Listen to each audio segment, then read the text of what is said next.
The market continues to climb, but oddly, I made the majority of my money today off of shorting the market. I was holding some stocks that I have puts on that have been falling. They are going against the grain of the up market. One of them is Palantir. The shareholders are getting absolutely punished. The other one was CRM.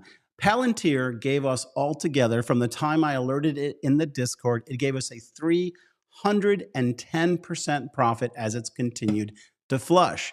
I'm highlighting it now because there are winners and losers in an environment where we want to be watching this concept called relative strength. I've got a special guest on, I'm going to bring on here in just a moment, who's joining me for this show because he picked a particular play that's been showing a ton of dominance and a ton of relative strength.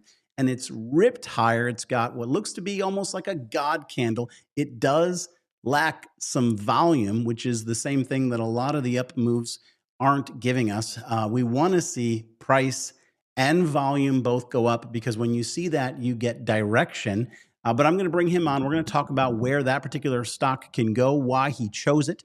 But the reason he chose it is because it was showing relative strength. So we've got winners and losers right now. And two stocks that I made the majority of my profits on today, I made them holding puts over the last couple of days, and they went from being up 100% in profit, 200% in profit, and then Palantir got above 300% in profit. So there is plenty of money right now being made. The bears and the bulls are getting fed simultaneously, but of course, everybody's trying to figure out where the market's going to go overall. I'm going to highlight something in the SPY that I think you're going to want to see because it's going to tell you about the range that we got to today and what might happen next.